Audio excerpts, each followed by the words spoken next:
Olá, este é o programa Segurança Pública em Debate, uma realização do Sindicato dos Delegados de Polícia Federal no Estado de São Paulo, da Associação Nacional dos Delegados de Polícia Federal, do Sindicato dos Delegados de Polícia do Estado de São Paulo e da Associação dos Delegados de Polícia do Estado de São Paulo.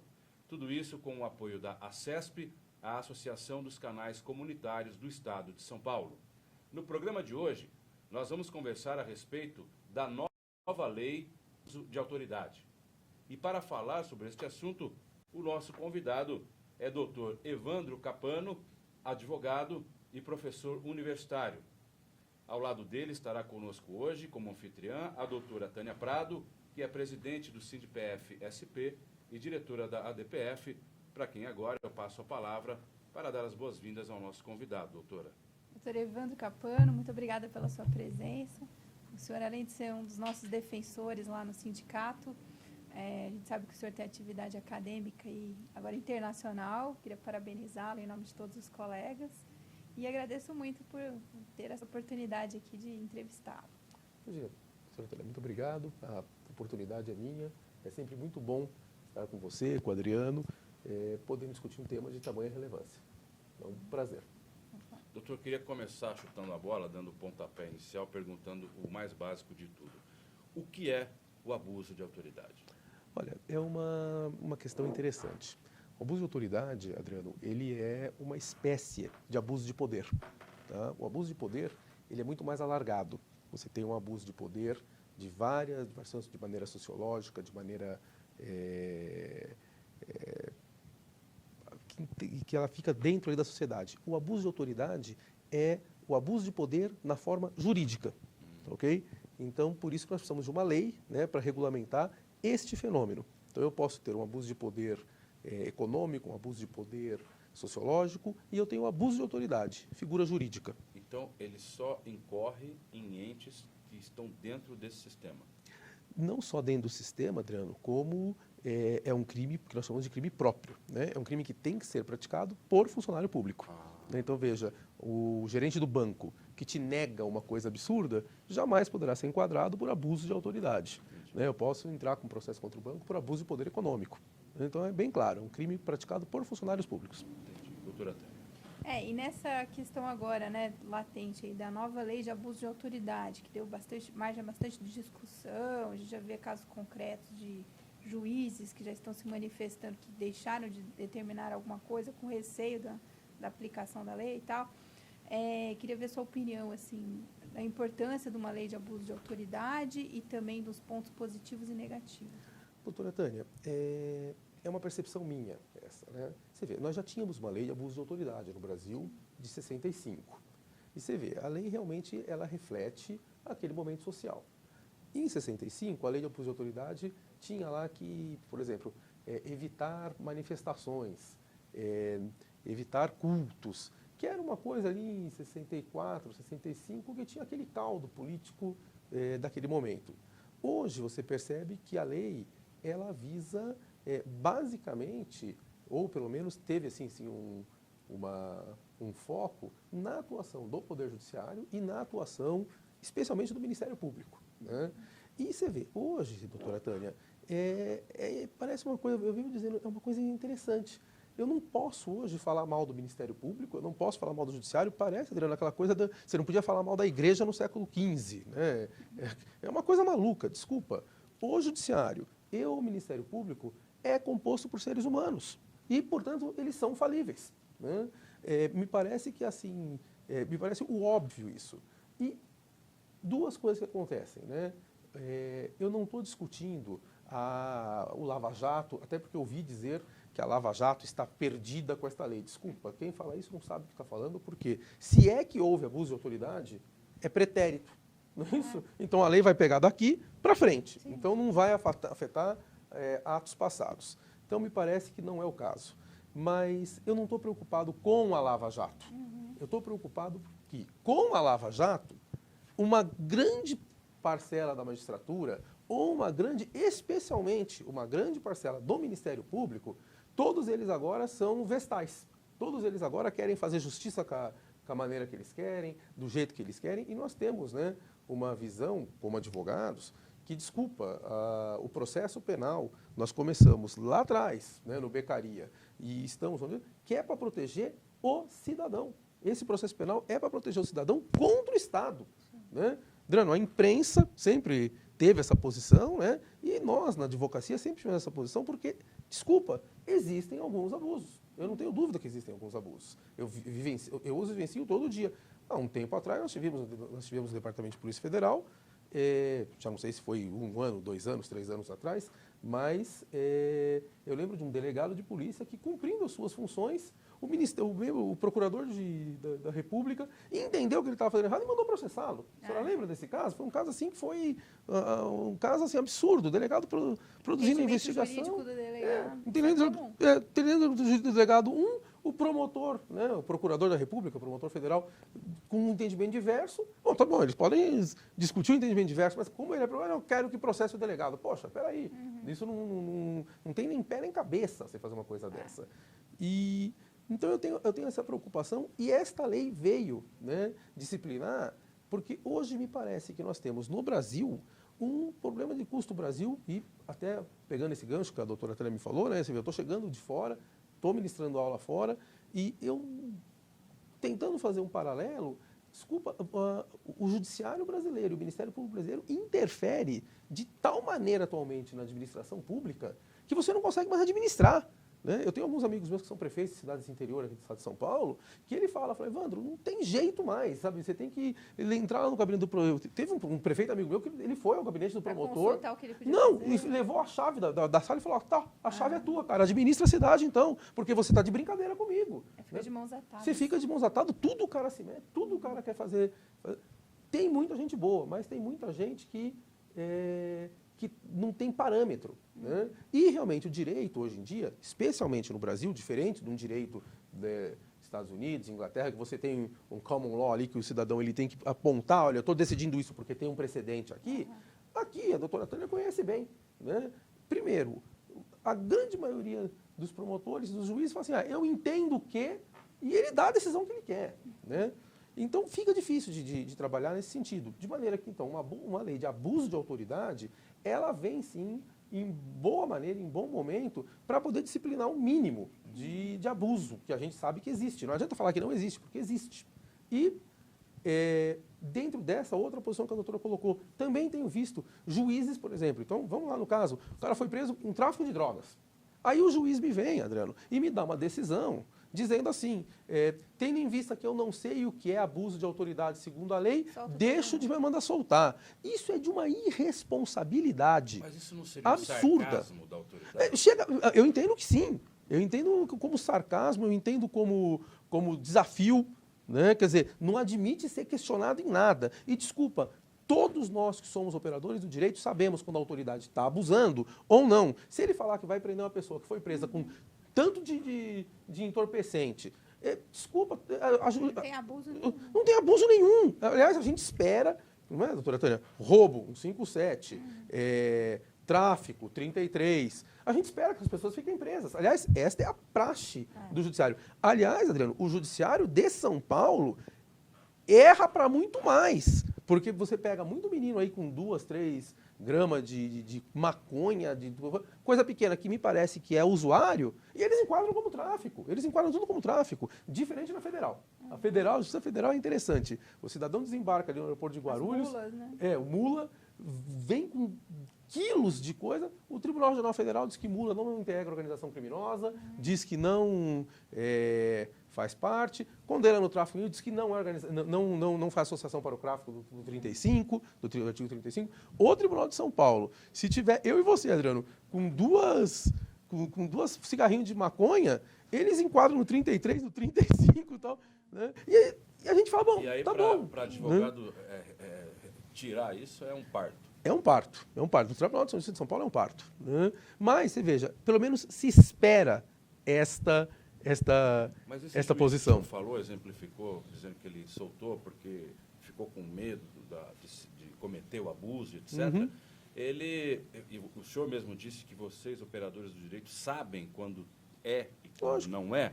Então ele também não corre risco de ser investigado ou punido pelos próprios corregedores da magistratura? Aí você entra numa discussão difícil, né? Porque a mim me parece que teria que ser feito, né? Agora, se vai ser feito ou não, é difícil Que porque tem hoje... corporativismo, imagino, também. Eu não diria nem corporativismo. O que tem é aquela situação assim, chegou-se numa situação no Brasil que quis se dar tanta garantia ao magistrado que realmente hoje, diferente dos delegados de polícia, você vê, eu consigo enxergar o departamento nessa posição, doutora Tânia, seja estadual, seja federal, está andando, está melhorando. Vão né? fazer uns manuais. Está melhorando, está fazendo. Agora o magistrado não, o magistrado. E o problema, Adriano, na minha percepção, é uma posição particular minha, e não estou aqui querendo ofender, não estou querendo discutir, é a posição de quem está. Eu estou há 30 anos no mercado, né? Eu já estou advogando há 30 anos. Quando eu comecei a advogar, eu via uma regularidade na decisão da magistratura, eu via o Ministério Público que era, né, o Ministério Público coerente. Hoje em dia eu não tenho visto mais, desculpa, é uma crítica construtiva de um operador do direito. Eu não estou falando mal de A, de B, de C. Eu não consigo mais ver. Eu consigo ver o Ministério Público acusador, acusam de tudo. Né? Investigando também. Investigando, que não é função deles, porque quem investiga, né, não pode então acusar, porque senão já está maculado. Isso quebra uma paridade. Aliás, no Brasil isso é uma tremenda falácia, né, dizer que a defesa e o Ministério Público estão de igual para igual. Isso não é verdade. O Ministério Público tem muito mais ferramenta, fazem muito mais, mexem muito mais no inquérito, querem mandar os delegados de polícia, que eu acho um absurdo. No meio né? do curso do inquérito, eles começam com diligência. O próprio Tribunal de Justiça, coisa do mês passado, agora aqui no Tribunal de São Paulo, saiu um provimento do Conselho Superior da Magistratura dizendo o seguinte, que o inquérito da Polícia Civil de São Paulo vai tramitar diretamente para o Ministério Público, como é nos termos da Federal. E considerando do provimento do Conselho Superior de Magistratura, diz assim, tendo em vista que a prova visa o Ministério Público, tendo em vista que o Ministério Público... Desculpa, a prova não é do Ministério Público. A prova é das partes. Eu também tenho interesse na prova como defensor. Então fica difícil de trabalhar. E aí, quando você percebe que o Ministério Público, especialmente na minha percepção, o Ministério Público tem abusado muito mais do que o magistrado. Tem alguns amigos meus que são magistrados na Barra Funda que eles têm confidenciado para a gente o seguinte, falam, olha, doutor, não está dando mais para trabalhar, então é o seguinte, o que o Ministério Público faz, eu estou homologando, porque você não faz, eles representam a gente. Né? Então está num nível a coisa que... Né, e ninguém quer falar, ninguém tem coragem de vir aqui, doutor, eu vim aqui falar. Desculpa, enquanto não se consertar isso no Brasil, esse, na minha percepção, é o maior custo do Brasil que nós temos. É o maior custo do Brasil que nós temos. Lá fora, Tânia, só para terminar esse raciocínio, conversando com alguns colegas do exterior, eles dizem que não apostam no Brasil, não querem colocar dinheiro no Brasil, porque eles não confiam no nosso judiciário. Insegurança jurídica. Insegurança jurídica total no Brasil atual. Doutor Capano, eu não vou interromper o seu pensamento, nós vamos voltar falando exatamente sobre isso, só que eu preciso encerrar o primeiro bloco. Então, este é o final do primeiro bloco do programa de hoje, que estamos conversando a respeito da nova lei de abuso de autoridade. Primeiro bloco do programa fica por aqui, segundo bloco já, não saia daí.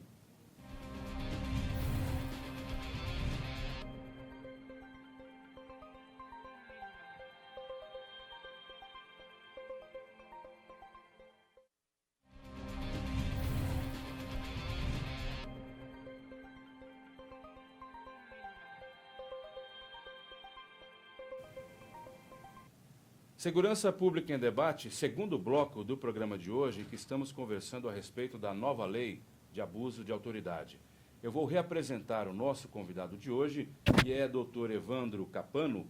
Ele é advogado e professor universitário. Ao lado dele está conosco a doutora Tânia Prado, presidente do SINDPF-SP e também diretora da ADPF.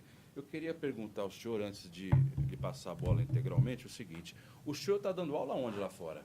Eu estou dando aula na Universidade de Pepperdine. Onde? Pepperdine, Malibu. Em Malibu. Convênio aqui com o Mackenzie. Tá Sou professor do Mackenzie. Porque o senhor falou duas vezes e eu fiquei curioso. E é importante, né? Como é que lá fora, o senhor disse agora que, conversando com algumas pessoas, recebe algumas impressões que, pelo jeito, não são nada positivas a respeito dessa grande insegurança jurídica que supostamente a gente tem nesse país. Mas, assim, pelo lado profissional é bom, né, doutor? Então, o profissional é uma experiência bem interessante. Né? É uma outra visão do mundo. Eles têm, assim... eles são mais pragmáticos. Né? O o norte-americano e o inglês, já desde a Guerra das Rosas, briga com a França, né? E é uma briga interessante, Adriano, porque são maneiras distintas de pensar uma sociedade. Há um tempo atrás, também já não lembro se faz um bom tempo atrás, eu recebi um professor de fora aqui. E aí nós estávamos passando em frente ao Fórum Barra Funda, eu falei para ele, olha, o Fórum da Barra Funda aqui é um fórum criminal. E aí ele começou a fazer algumas questões para mim, e ele, lembra que ele fez uma questão, e eu falei para ele o seguinte, olha, isso aí é assim porque a lei diz assim. E aí ele me perguntava assim, tá bom, mas qual o caso? Eu falava, não tem caso, a lei diz isso. Então perceba que a gente tem no Brasil, como nós viemos de uma expansão de Império Romano, que você tinha vários, gaulês, ostrogodo, visigodo e tal, você tinha que igualar todos os desiguais aqui por uma lei única. Então você fez uma ficção jurídica de uma lei que é aplicada para todos, independente da diferença deles. Você igualou-os pela lei. Esse é o civil law, né? Se é que nós ainda estamos civil law, né, doutora Tânia? O common law não, o common law era de uma ilha, não é isso? Duque de York, Duque de Winchester, Duque de tal, igual para todo mundo. Então, o cara fala, estou tratando o Adriano assim porque eu tratei a doutora Tânia assim. Então, eram realmente todos iguais, e você vê, a maneira de pensar de um jurista brasileiro, ele pensa de cima, abstrato, uma lei abstrata, e aí a gente quebra embaixo na tal da jurisprudência. E esse que é o problema no Brasil, que aí a jurisprudência, cada juiz está dando o que ele quer. Essa que é a verdade, hoje em dia no Brasil, segurança jurídica total. Lá não, lá você percebe que eles começam assim, eu vou tratar o Adriano igual eu tratei a doutora Tânia. Eu começo do case, que é o que ele me perguntava, mas qual o caso? Né? E começa do case. E se não tiver um case, você sobe, né, dá o leading case, aí você dá um standard decisions que ilumina de volta. Então, ele sai de baixo para cima, e nós saímos de cima para baixo. O que está nos dando esse problema aqui, porque a hora que você tem uma coisa abstrata e você precisa aplicar concretamente, o juiz Adriano tem uma ideia, o Evandro tem outra, a doutora Tânia tem outra. E assim, você está falando alho, eu estou falando bugalho e ela está falando abacaxi. As próprias decisões do Supremo, às vezes a gente vê assim, tem muito isso acontece aqui no Supremo brasileiro, você tem lá, por 4-2 eles decidiram tal coisa. Mas aí você vai olhar a decisão, você fala, bom, o ministro X, ele decidiu, bom, solta. Mas ele disse o solta falando porque tem que soltar porque é banana. A doutora Tânia disse que tem que prender, porque é banana. Eu disse que tenho que soltar porque é maçã. E você disse que tem que soltar porque é abacate. Mas como tem 3 mandando soltar, solta. Mas os 3 estão soltando, mas o arrimo da decisão que tem que soltar são 3 arrimos distintos. Né? Você disse que uma coisa, eu digo outra, mas tem que soltar. E ela disse que tem que prender por uma coisa que você está usando. Quer dizer, é uma loucura o que está acontecendo no Brasil. Eu nunca tinha Uma pensado loucura nisso, que está acontecendo no Brasil. Então não tem jeito.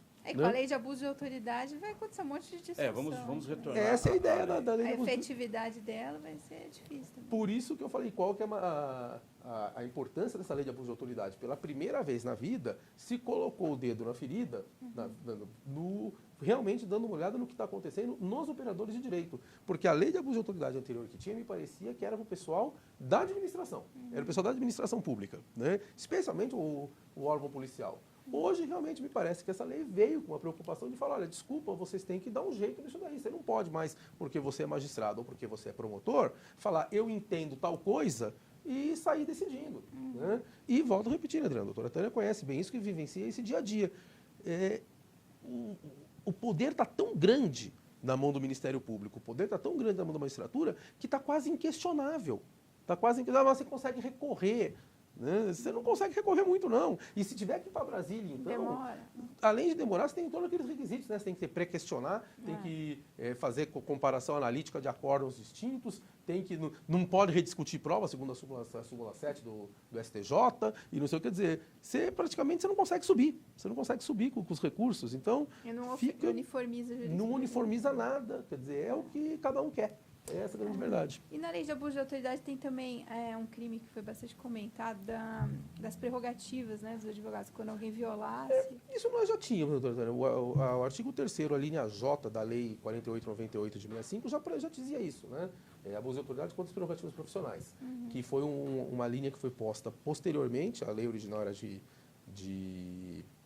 65, e eu não lembro agora quando que veio ali na J, eu sei que foi posterior, que foi colocado já especialmente para as prerrogativas dos advogados. O problema é que não era efetivo, esse que é o problema, né? Você representava criminalmente e acontece não ajuizavam a ação. Não acabavam dando nada, porque era uma ação pública incondicionada, O que eu acho que vai acabar acontecendo aqui, essa é a minha grande dificuldade, a não ser quando tiver briga entre o promotor e o juiz, né? Porque se eu, como advogado, representar qualquer abuso, porque, doutora Tânia, a gente já vinha representando, quando acontece, então o policial agrediu o cliente e tal, o advogado faz lá, o meu cliente foi representado e tal. Desculpa, já era abuso de autoridade isso? Já era abuso de autoridade? Pouquíssimas são os processos que prosperam. Pouquíssimos são. Né? Quando prospera na PM. Na PM prospera muito, porque a PM, Adriano, é uma coisa de maluco também. Eles são mais realistas que o rei, né? Advogado também foi uma associação grande da Polícia Militar, e na Polícia Militar você questionou lá, eles são os malucos. Né? E às vezes o polícia nem não está tão errado, e, nossa, o negócio vira um tremendo absurdo. Já nos policiais civis, nos policiais federais, tem muito, né? Mas é de menor monta. Mas tem.